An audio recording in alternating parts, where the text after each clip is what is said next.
Assalamualaikum warahmatullahi wabarakatuh, saudara-saudara. Ini part ketiga tentang pengalaman Pak Amir Prayoga. Pak Amir Prayoga ini pengalamannya lebih banyak daripada saya, karena beliau itu operasinya sampai Dua kali. Nah, ini yang patut kita simak dan kita jadikan pelajaran ya bagi saudara-saudara yang operasi ataupun yang mau operasi. Jadi nanti akan beliau ceritakan seru-serunya bagaimananya dan uh, untuk itu kami serahkan kepada Pak Amir. Monggo Pak, diulas detail-detailnya. Monggo. Siap. Gini Mas Khalid, Ya. sedikit flashback sedikit. Setelah operasi yang pertama teman-teman, saya operasi pertama menggunakan metode RF, radiofrekuensi, dan ternyata memang pasca operasi itu enak Mas. ED dan PD ya. PD ya. Jadi kalau sebelum operasi kita tuh pasti penderita amben tuh pasti merasa terpuruk kan ya. Nah setelah operasi karena merasa enak itu secara mental kita naik lagi lah. Ya, mentalnya terbangun lagi. Betul.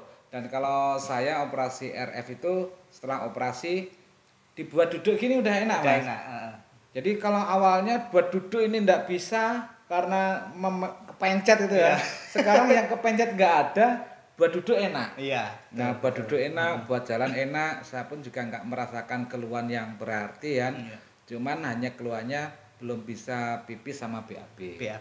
Dan akhirnya seperti yang saya ceritakan di part sebelumnya, saya sudah BAB di hari ke-6 ya. BAB pertama hari ke-6, BAB berikutnya itu hari ke-7. Dan BAB hari ke-7 itu BAB-nya boleh dikata tuntas Mas. Tuntas. Ya. Alhamdulillah keluarnya banyak ya. Karena keluarnya banyak Mas. Yang sebelumnya sudah merasa enteng. Ini merasa lebih enteng lagi Mas. Bagikan orang laki-laki itu minum jamu.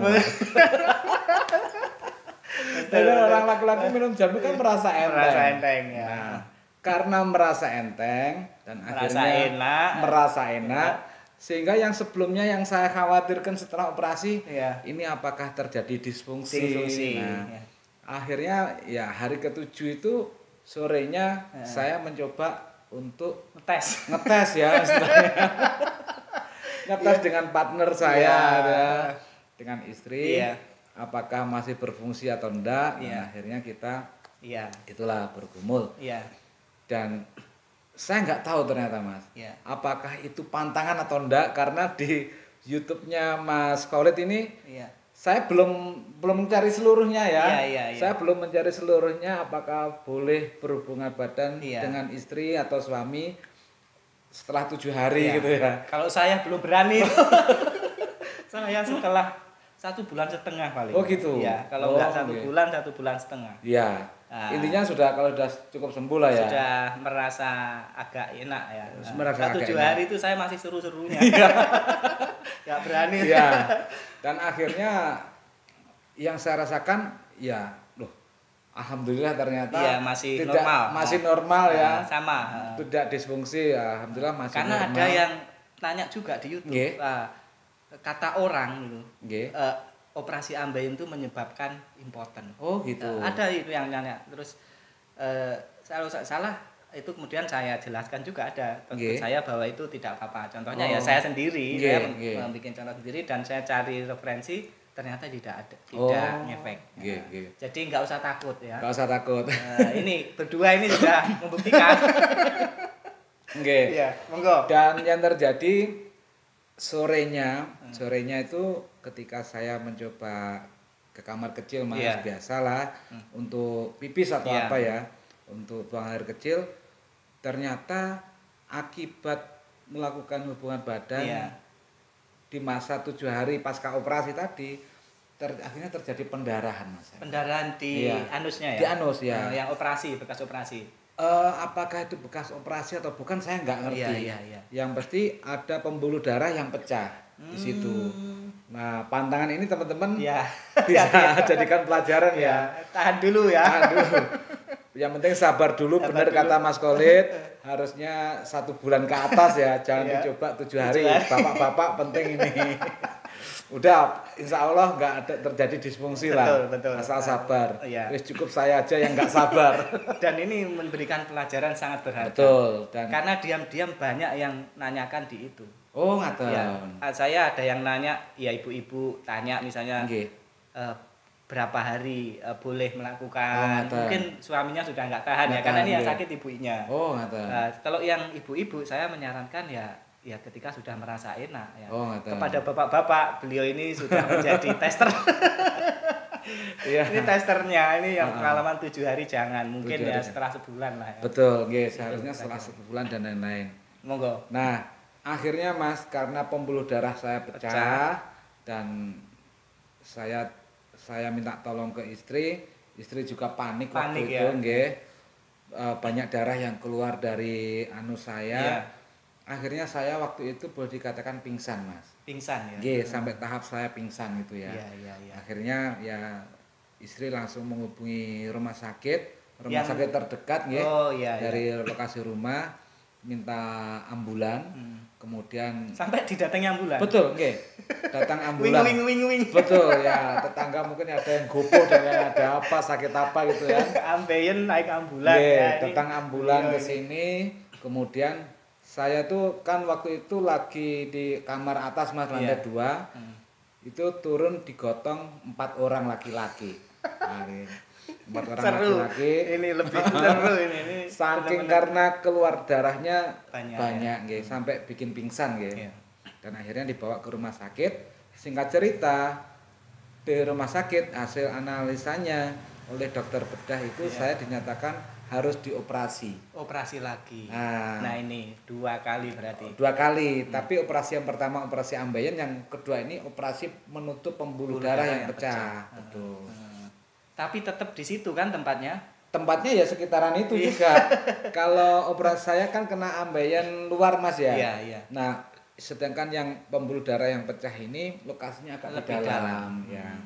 Dan akhirnya saya dari rumah sakit yang pertama kok ngeri-ngeri sedap gitu ya operasi.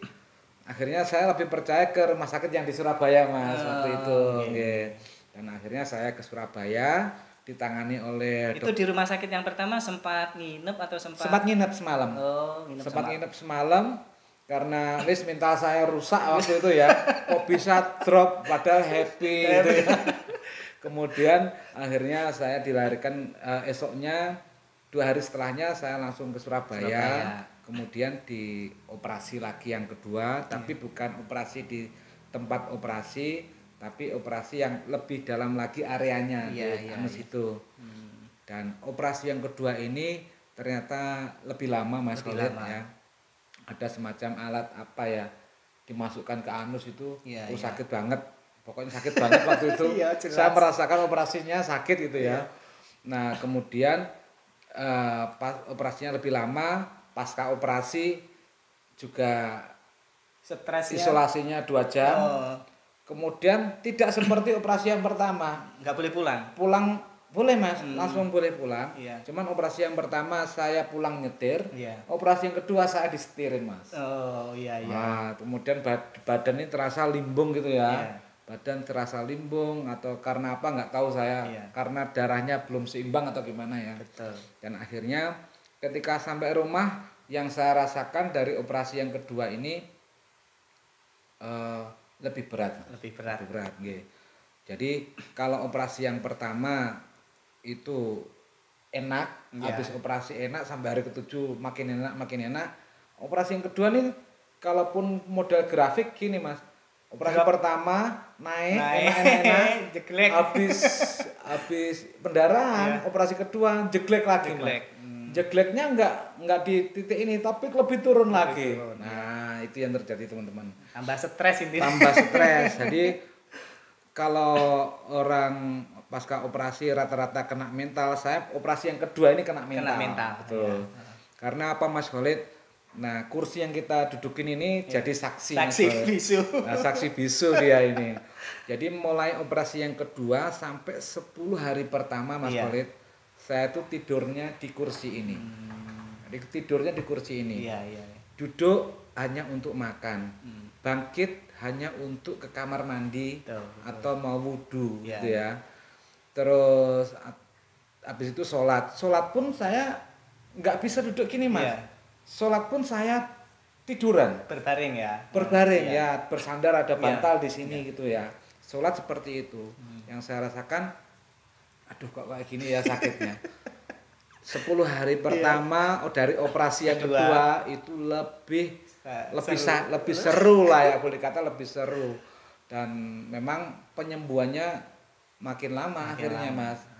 Karena yang saya rasakan kok tubuh saya makin nggak bisa apa-apa. Terus habis itu yang saya makan juga akhirnya kena mental lah. Mentalnya itu takut makan. Takut makan, takut BAB.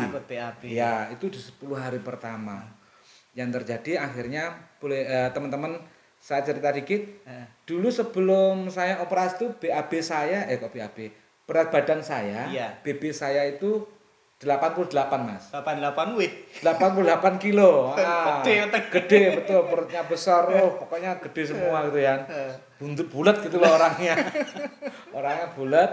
Dan kemudian setelah operasi kedua sampai sembuh sekarang ini BAB saya tinggal 72-73 mas. Turun berat badan. BB saya 72-73. Ideal berarti ya. Ya masih gedean dikit itu ya. Tapi turunnya udah banyak mas Khalid.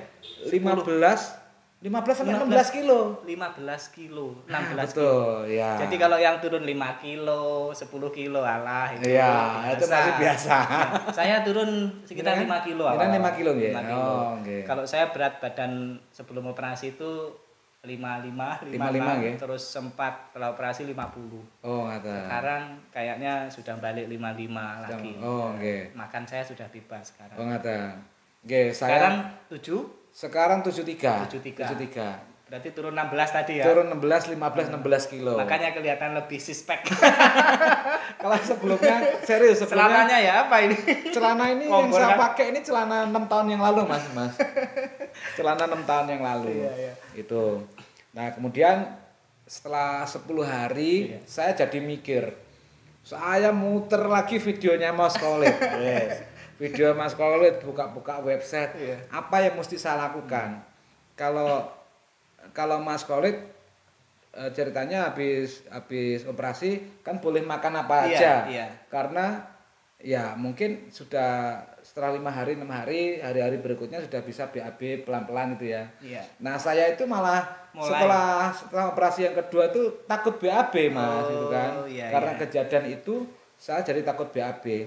Akhirnya saya mikir, wow, berarti saya untuk proses sembuh ini saya harus banyak puasa dulu. Puasa apa ya? Puasa dari makanan.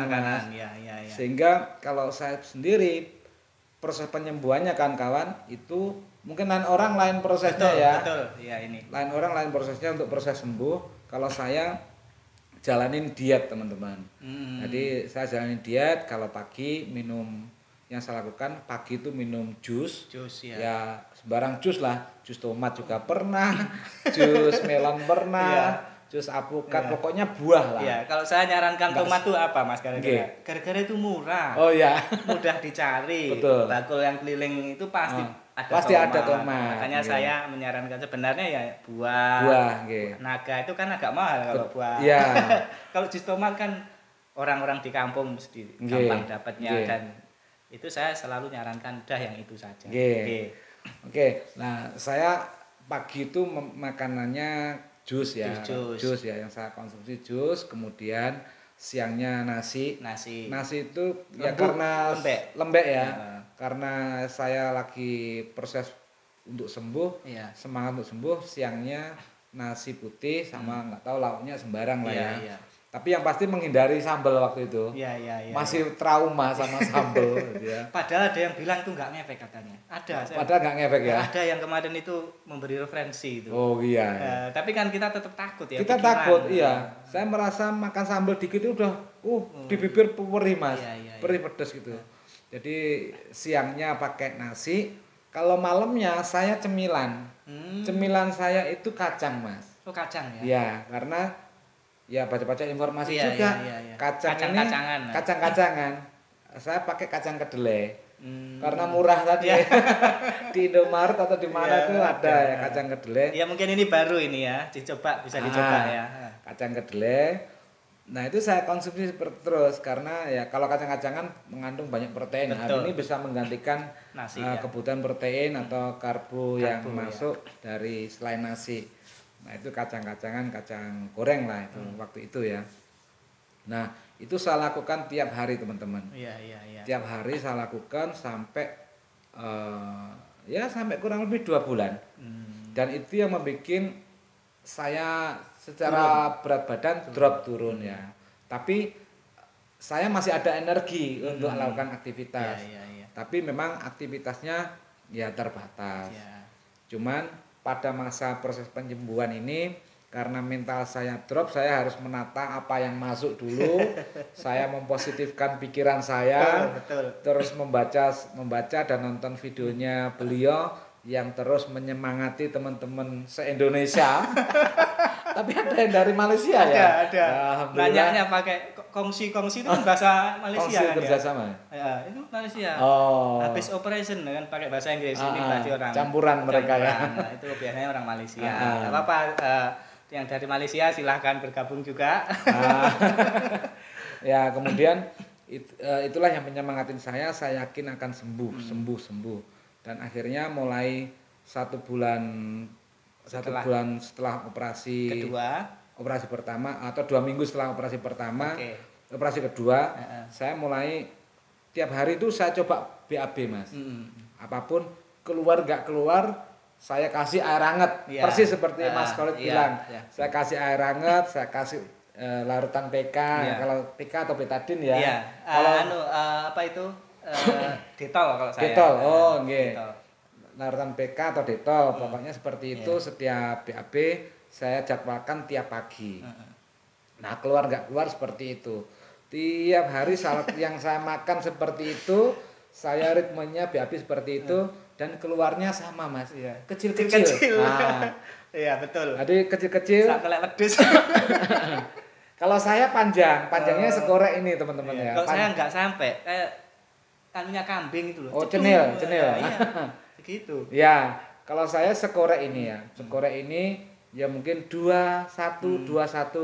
Nah akhirnya nggak sabar juga, akhirnya saya mulai konsumsi yang namanya pencahar ya, kita konsumsi pencahar. Nah dari pencahar mulai keluar sehari 3, 4. Cuman ya sama seperti Mas Khalid dan teman-teman yang lain, ketika habis BAB memang ya timbul rasa sakit, panas, sakit, cenut-cenut dan akhirnya ya minum pereda nyeri. Tapi kalau nggak sedangnya sakit ya nggak usah. Benar-benar saya batasin Mas untuk pereda nyeri. Jadi ketika habis BAB saja, kalau merasa perih ya saya minum perih atau nyeri ya, saya baru minum pereda nyeri seperti itu. Dan itu teman-teman berlangsung sampai 2 bulan. 2 bulan. Nah ini berarti jadi kurang lebih 1,5 bulan itu aktivitas saya di rumah. Saya belum berani keluar Mas. Iya. Fully saya di rumah terus. Sama. Fully di rumah terus, berbaring duduk seperti itu. Itu 2 bulan. Kemudian menginjak 2 bulan pertama selesai, menginjak bulan ketiga nih Mas. Menginjak bulan ketiga karena tuntutan aktivitas kan nggak bisa kita bekerja, walaupun saya nggak begitu terikat sama waktu, tapi saya harus ada tanggung jawab di luar nih yang harus saya selesaikan. Saya nggak mesti di rumah terus. Dan akhirnya mulai awal bulan ketiga saya paksakan keluar rumah Mas. Nyetir sendiri, betul. Keluar rumah, menghampirin kolega atau teman-teman yang lain, saya harus nyetir sendiri. Dan ternyata teman-teman, ketika jadi sakit amben itu proses penyembuhannya kalau saya pribadi itu saya mengatur pola makan yang masuk. Terus minumnya juga banyak nih teman-teman. Kalau mau putih apa? Enggak, saya dulu waktu itu enggak berani. Kalau jus minum, kalau teh sama kopi saya nggak berani Mas. Oh gitu ya. Jadi teman-teman kalau mau lancar BAB, itu kalau saya pribadi nih, itu cocoknya minum air putih hangat Mas. Banyak. Jadi kalau sore sampai malam ini minum air putihnya banyak. Iya. Ini baru ini baru ya. Sehingga besoknya itu bisa BAB lancar. Nah, semoga yang masih sembelit cocok nanti ya. Ya, silakan dicoba nanti bagi teman-teman yang masih pasca operasi kok sembelitnya kok mari-mari gitu ya. Itu bisa dicoba air putih hangat itu dikonsumsi mulai sore sampai malam hari. Insya Allah paginya bisa BAB tuntas. Dan akhirnya benar, nggak cuman itu aja, semakin kita itu 2 bulan itu luka operasi udah sembuh Mas. Iya. Yang belum selesai urusan BAB-nya. BAB sembelit belum selesai. Ya, betul sekali. Urusan BAB sembelit belum selesai. Sama saya juga. Belum selesai itu dan akhirnya saya bikin buat aktivitas dan ternyata ketika kita buat aktivitas harian itu saya sedikit memaksa Mas. Iya. Saya paksa diri saya sendiri, saya buat aktivitas harian dan akhirnya ternyata semakin banyak aktivitas semakin mudah sembuh Mas. Lupa gitu. saya ya. Iya, lupa sakitnya. Betul. Lupa sakitnya dan lain-lain akhirnya mental kembali habis drop-dropnya menjadi naik lagi. Dan alhamdulillah sekarang sudah 3 bulan lebih ya pasca operasi, 3 bulan lebih 1 minggu. Ya boleh dikata ini sudah 99,99%. Sudah sembuh normal. Hanya saja yang belum normal persis juga yang dikatakan Mas Khalid. Kita dulu sebelum operasi ya kondisi tubuh seperti itu. Pasca operasi pasti juga ada perbedaannya. Betul. Ada kurang-kurang dikitnya nggak apa-apa. Diikhlaskan ya. Diikhlaskan. Karena kan lebih baik sembuh dengan cara seperti ini, dengan mengatur pola makan daripada menahan. Kondisi sebelumnya kita makan sembarangan ternyata bikin sakit. Nah, sekarang memang kalau saya pribadi sekarang masih pola makannya masih sehari sekali, kadang 2 kali. Oh gitu ya. Makanya agak belum naik-naik badannya. Belum naik-naik. Tapi nggak usah naik, Mas. Kalau gemuk-gemuk waduh kurang suspek nanti. Ya, betul. Jadi yang saya makan sekarang tetap ritmenya kalau pagi buah apapun buahnya entah itu buah potongan atau jus ya. Itu saya minum, saya makan. Kemudian siangnya makan, kalau malam gini saya udah nggak makan lagi Mas. Perbanyak minum atau nyemil gitu aja lah. Seperti itu. Dan alhamdulillah tiap hari Mas Khalid BAB lancar ya? Tiap hari BAB lancar dan tuntas. Alhamdulillah. BAB lancar dan rasanya merdeka gitu. Dan merdeka sekarang sembuh. Sekarang podcast ya apapun yang terjadi di saya ini bisa saya sharingkan berkat ajakan beliau juga podcast. Ya semoga pengalaman hidup bermanfaat, bisa berbagi cerita dengan teman-teman. Barangkali teman-teman yang di luaran sana memiliki keluhan yang sama dengan kita, bisa mengambil cara alternatif yang bisa kita sampaikan hari ini Mas Khalid.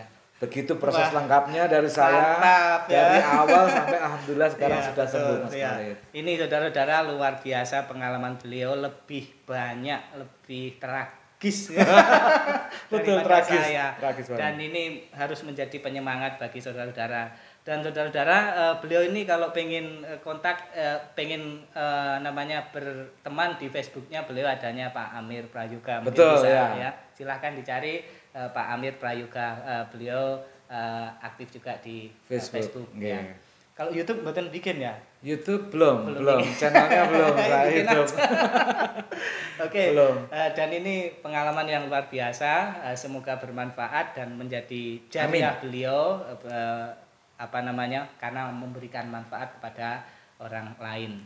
Dan seru ya saudara-saudara ya. Bagaimana yang sakit, apakah masih kena mental, nggak sembuh mentalnya, jangan ya, kita harus segera bangkit ya, semangat. Yakin sembuh, insya Allah Allah yang akan menyembuhkan. Pikiran yang positif. Sudah berusaha kan? Ya, sampun berusaha maksimal pokoknya. Iya. Terima kasih saudara, dan ini podcast terpanjang. Sampai 3 seri. Iya. Dan nanti kalau ada lagi bolehlah kita boleh siap Mas Khalid. Terima kasih, sampai jumpa lagi. Assalamualaikum warahmatullahi wabarakatuh. Waalaikumsalam warahmatullahi wabarakatuh.